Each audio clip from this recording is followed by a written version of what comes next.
one thing I'm very aware of, often, if I'm interviewing someone and I'm like, oh, they're really, really good. I'm like, oh, I know I have unconscious bias because they've got a personality that is similar to mine. I'm going to be aware of that.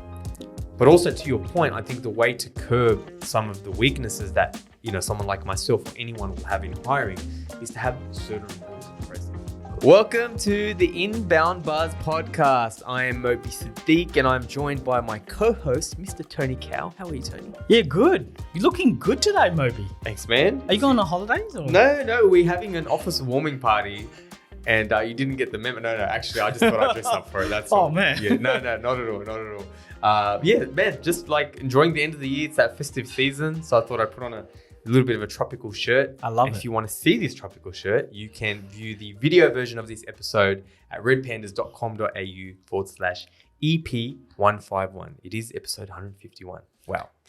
All right, cool. Tony, man, what are we talking about today? Okay, so OpenAI drops a big new ChatGPT feature. So, remember like a week ago, you could use your fingers and you had to type and use prompts? In the olden days? Yeah, the olden days. Well, now, apparently, users can use their headphones, speak to ChatGPT, and get a response. Right. Talk. So it's almost like Siri. Yeah, it's like combining Siri with ChatGPT and just talk to it now. Yeah, that's actually a good point. And I guess you'll be getting better answers. I don't know. Is it just voice to text? Is that all it is? Or is it more than that? You can actually have a conversation with it. Apparently, you can have a conversation with it, voice to talk with ChatGPT, and it will give you an audible response.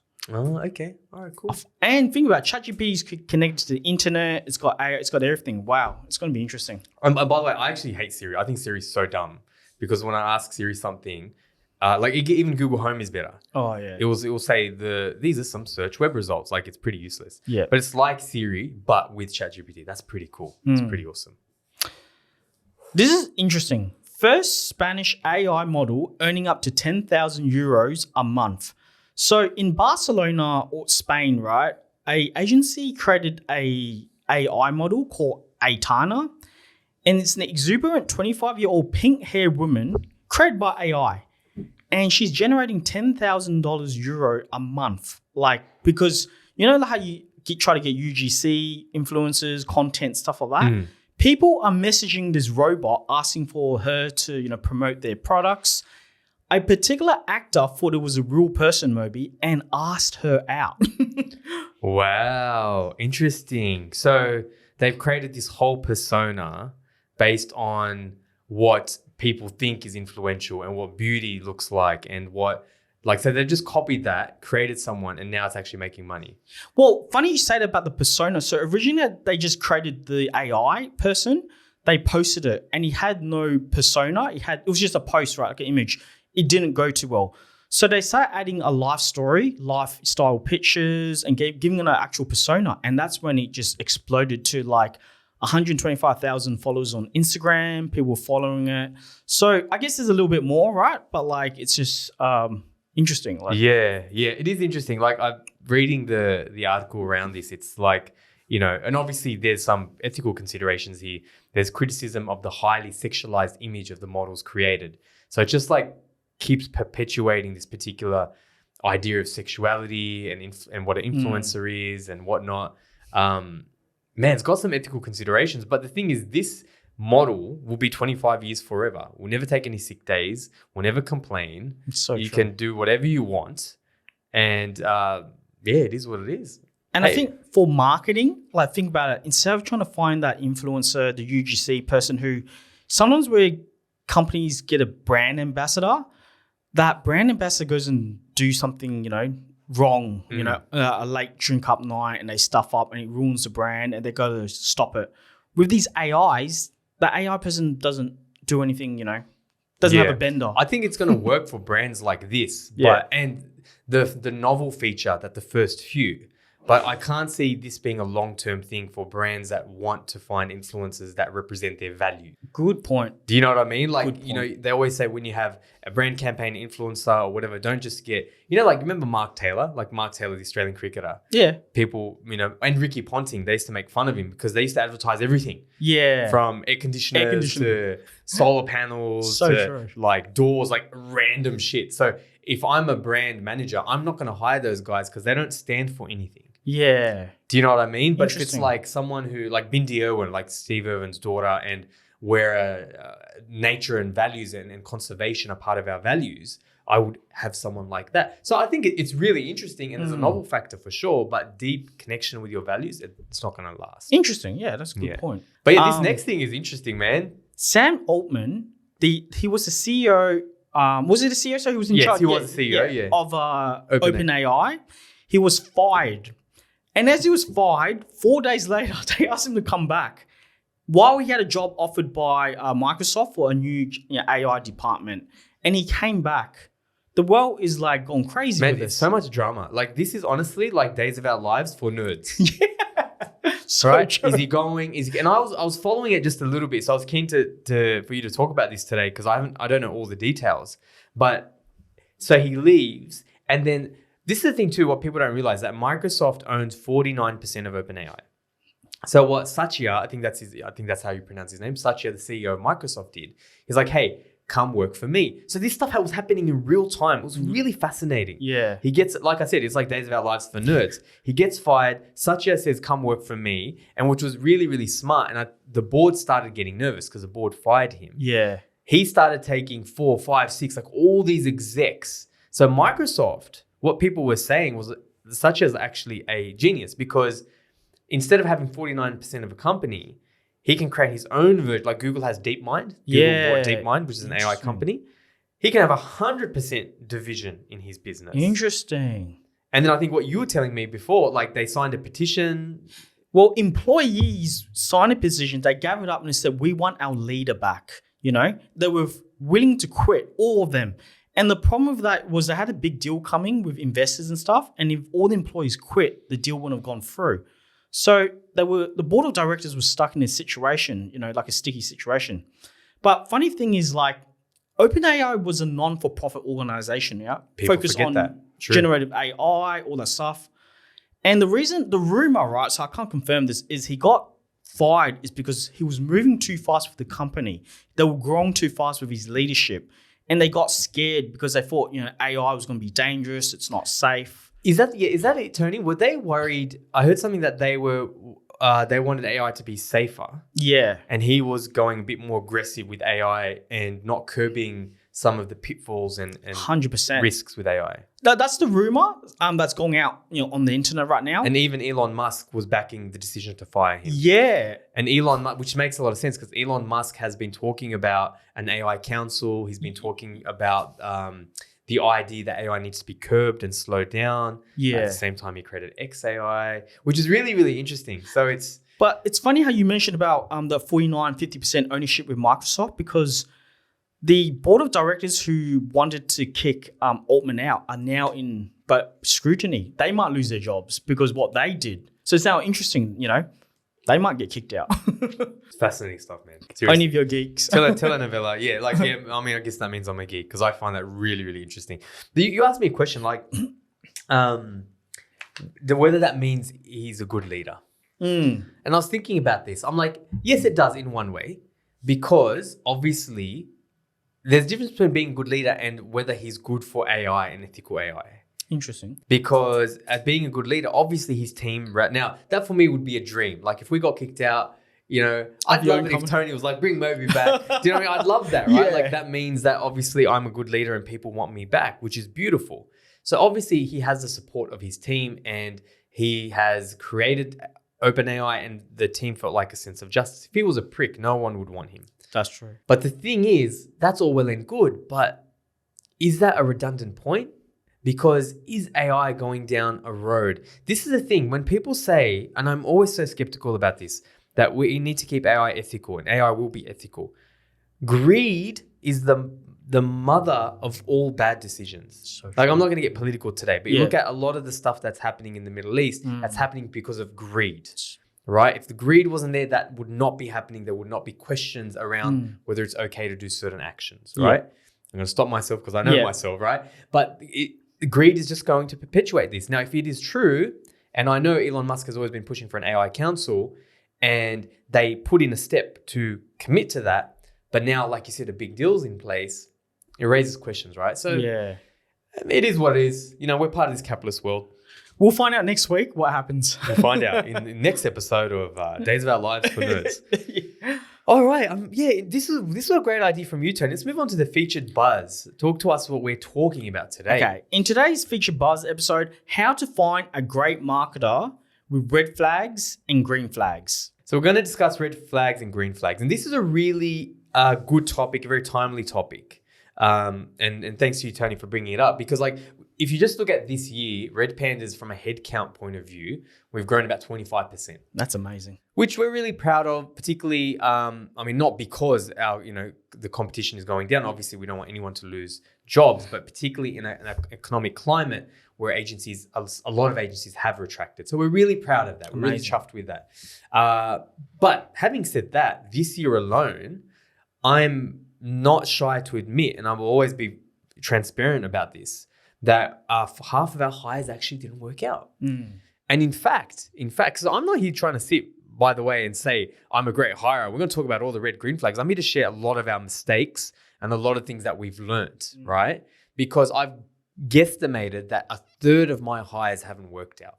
That doesn't mean a third of them didn't make it. Either they got fired or they resigned really early or they weren't a good fit or they hung around for a little while longer than they should.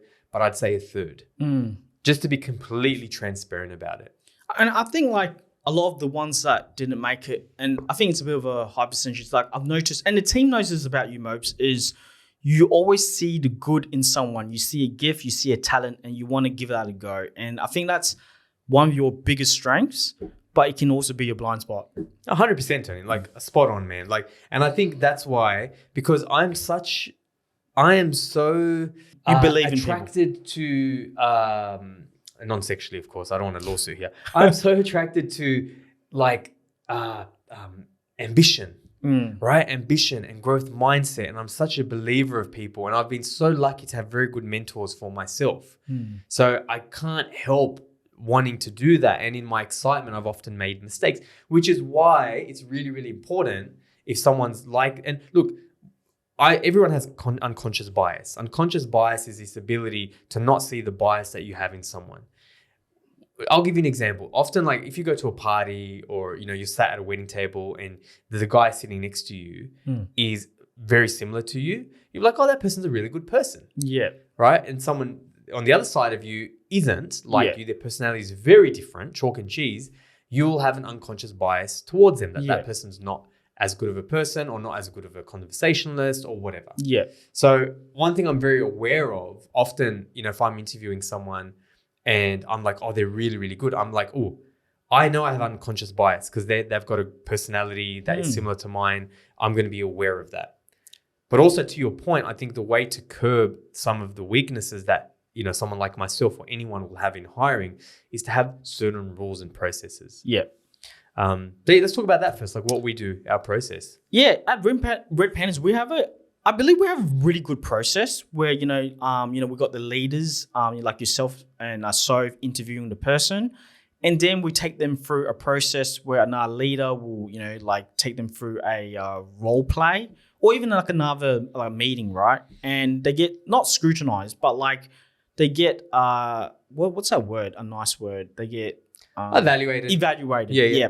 And I think that works really well because we see how they go and it gets recorded, right? So it's not like, oh, I want to have that win. We get to watch it and we get to, Yeah. So the first step, we do a quick screening, and the screening is often done by like someone like Soph. It's like a 15-minute. It's just to see whether that person isn't just a complete weirdo or like it's really, she's not even asking any technical questions, just a value cultural fit, which I want to get back to because it's so important. And I feel like we've made mistakes by ignoring our values with hiring.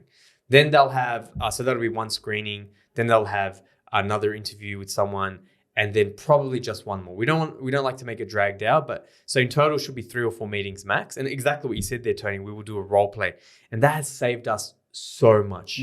We used to actually do when most of our people used to write. Now these days we have our own writers and stuff. But when a lot more people were doing a lot more hats, writing was a big part. So we'd get them to do an inbound marketing course, like the one on HubSpot, and then write an article. Since that time, because they don't need to write as much, one, but also two, we don't like to give people too much work before we start paying them, right? Like it's a little bit unfair. So now what we do is a role play. So we'll literally get like a paid media report, a report that someone from your team's created, Tony, like a Google, what do we use anyway? Not Data Studio. Data Studio, Yeah. Google Data Studio report. And they get it the day before, and then they have to present it, role play with someone at Red Pandas, pretend they're the client. And that's been great. That's been it's really weeded out a lot of people for sure. Yeah, and I guess that framework and process works for multiple skill sets and positions, right? Like, 100%. I think any position, sales, you do a sales role play. I will never ever hire anyone ever again without doing a role play, because a role play is not as bad as giving someone an assessment. I've heard of marketers have been asked to do presentations. Wow. Like it's like, look, I think it's one of those things. I'm not no one to judge, right? But you're gonna get someone, especially if they're looking at jobs and maybe they have a family or they obviously have a personal life, and you're gonna ask them to do a presentation. You're not even gonna pay them for it. Like that could have taken them 7, 8, 9 hours you didn't pay them for. yeah. So it's not mine. Like it depends on the role, the culture, whatever, right? Like if you're working for Elon Musk, you'll probably do whatever he wants. Like Yeah. you know what I mean, just to get that shot. But I don't think it's fair. But we will never ever hire anyone again without doing a role play. That's for goddamn sure. Yeah, because you expose so much, right? Like, but what about like besides skills? What about like values and like character? Where do you see that? Like, Yeah. So it's funny when me, you, Tasha, and Linda caught up and we did. We were going over some hires recently, like hires that worked and hires that didn't, and that was the genesis of today's episode, the ID, right? Like we were talking about green flags and red flags, and Linda said something quite interesting: things that are free and invaluable.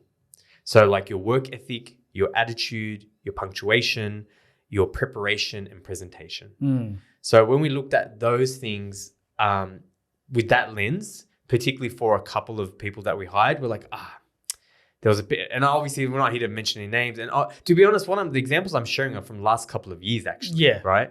But there was a particular person comes to mind, like they missed the interview, and we're like, Ben, we'll give them That's benefit okay. of the doubt. Yeah. That's fine.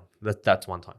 Then the second time, they actually just went missing for a couple of days. yeah, So at that time, we should have probed that. Yeah. We shouldn't have gotten too excited. but it's funny because when that kind of came up, the goodness of your heart, you ignored it because you were looking at their talent, and I think I liked that about you because like you were like, yeah, but they've got this skill. There's something. You were always like benefit of doubt. Hey, you don't know what's going on, all right? And I feel like that was good. Red Pandas, we say this a lot. Everyone's heard me say this, right? There's traits. Everyone has traits. Your strength is your weakness, and your weakness is your strength, right? Like it's there's certain things about that style that are really, really good. Like at Red Pandas, because of that, we have a culture of we give trust first. Yeah. We assume positive intent. But I guess what this experience has made me realize, like, we need to take a more measured approach, and that's why I need to take more. And this is the other lesson too: take more advice from other people around me. Yeah. To come to a decision. But yeah. But so with the work ethics, attitudes, punctuation, stuff like that, like how do you like, like in boxing, there's like a scorecard, or MMA, there's like, like a system, like the point system. How would you set like the work ethic, attitudes, the values, whatever? How would we approach that? Yeah, it's a really good question, Tony. And I was thinking about this recently because we're going through a round right now. So by the way, if you live in Sydney, Australia, and you like to work at Red Pandas, please give us a holler. We'd love to talk to you. But so I'm going through this situation right now, right? And obviously I'm scrutinizing how we've done stuff. And I'm like, you know what? If I speak to like 10 people, what's one way I could kind of score them on, right? So I came up with a little bit of a scoring system. Now, in complete honesty and transparency, I don't know how it's going to go, but I've done something like this similar in the past, and it is a little bit helpful. And essentially, there's 5 criteria. So obviously I've got my notes for every single person, but then I'm going to score them out of 5 for 5 criteria. So the top score is going to be out of 25, right? Knowledge required. So that's the tactical knowledge, right? That's the first factor, the tactical knowledge they need. So if we're hiring someone for SEO, do they have SEO experience, paid experience, etc., the tactical stuff. So the knowledge required is 1. The growth mindset is number 2, which I can go into some of these. The personable. So how personable are they? How, how good are they? Like, how do they leverage their personality to be personable? 4th is leadership potential. because that's a big thing we talk about at Red Pandas. And 5 is extracurricular. Interesting. So is it like because you're weighting it, is one more important than the other, or is it like That's a great question, because knowledge required is not the same as extracurricular, right? So knowledge required, if we're hiring someone for paid media and they've got the knowledge, but then the extracurricular activities that do photos, the 5 out of 5 you get for knowledge required is not the same as 5 out of 5 for extracurricular. So it's a great point, Tony. I think where this is really, really helpful is where you should not judge solely off of this. I'm glad you mentioned that, because I want to stress that point. It's not like, who gets the highest score? I think it just helps you with certain factors you may not thought about. Yeah. You know what I mean? Like, you might have people who are like, dead tied on knowledge and growth mindset and personable, and they're great for the role. But one you can actually see as being a leader one day. Okay. You know what I mean? Okay, cool. That's a great problem to have. Gun to the head, who do I pick? All right, that person. Yeah. So that's and it's hard to remember like 25 people, right? So the point system works. Can they get 25 out of like 25 or 100 out of 100? I don't see why not. I don't see why not. Like, Unicorn. why not? I guess what happens then, it's not science, right? This scoring system is not a science, because if you have a bad batch, say you've got a batch of 10 people, the people who get 5, so the best of the worst, the people who get 5 in that batch is going to be very different if you hire 6 months later and you have 10 very good superstars. Yeah. Someone who gets a 3 with the superstars would be a 5 with whatever. So it's all relative, but that's what it's designed to be. Yeah. It's designed to be relative scale. So let's say this guy is a gun, lady guy is a gun, right? 5 growth, 5, great. Like everything about them, 25 out of 25, it seems, but their values. Yeah, that's a mistake if you listen to this podcast, or also the marketing mentors, because, Tasha and Linda talk a lot about, values and marketing, like from a soft skills point of view, right? We're very big on values, like psychological safety, authenticity, things like that. We really, really strive, to live those values, and we try to reward those values. But we have made mistakes where we hired people that did not meet our values. And Rand Fishkin, in his book, and for any founder, I recommend this book for any founder. This book, honestly, it's changed the way I do things now. It's called Lost and Founder by Rand Fishkin. And he says the easiest mistake you could make is hiring someone who doesn't fit your values because they're a high performer. And he says it that way, because it's one of the easiest mistakes you could make. Like, this guy's a gun, so much experience, work for our competitors, but they're short on values. And values only mean, and I love this, right? And I want to challenge like Red Pandas on this, that values are only values if you're willing to sacrifice short-term profit in pursuit of following that value. If you're not willing to sacrifice short-term profit, like that person's really, really good, like a salesperson, right? That's a good example. Salesperson, great track record, whatever. We can make some good money this quarter, but their values, like there's a few values that they just don't meet. You're not following your values. You're just like every other corporate business who gets their values, prints it, and chucks it on the wall. It's like, that's our values. Yeah. So you can't import your values into that person. You can't. And then he talks about that too. And it's a great question, Tony. You actually can't. He said that firstly, 2 things. I'll make the first point really quick, but the values should be crowdsourced by the company. So you shouldn't actually try to drive your values on a business. I think if you're a startup and you're just starting, you kind of have to. But once you have like some people there, you should crowdsource them. Like, what are the traits? And this is how he does it. He actually does a survey, and it's like, what are the traits that you admire in your colleagues and your peers that you want to emulate and you really respect? Then they take the results of that written survey, and then they have a discussion around what's the business that we want to be? What do we want to aspire to be? What do we want to stand for? And then they develop guiding principles. And then, so it's crowdsourced. See the difference, Tony? Like, I'm very happy with their values, but we discussed we need to update them now. Now it's time to update them. But instead of us just someone coming up with their head, crowdsourcing it with the team. And to your point before, yes, if people aren't predisposed to your values, don't make that mistake, the easiest mistake you could make, and try to convince them, because they just won't. You have to sacrifice short-term profit. I guess that helps in the hiring process, right? A lot of the people that don't have the values, they're out, and you can focus on. Yeah. And that's that, man. That's pretty much it. Love that. Interesting comment. A bit different for us, obviously, but I think, these red flag, green flags, even though the title is for marketers, I think that can apply to everyone really. Yeah. It's important stuff to be across. Yeah, and that's it for today, episode 151. If you want to find it, redpandas.com.au/EP151. That's it. We'll join you again. See you guys. See ya. Thanks for listening to Inbound Buzz. Learn anything? Return the favor by spreading the word. Want to make your mark in digital? Need help with your digital strategy, inbound, and marketing automation efforts? Then visit redpandas.com.au and be sure to tune in next time for another Inbound Buzz hit.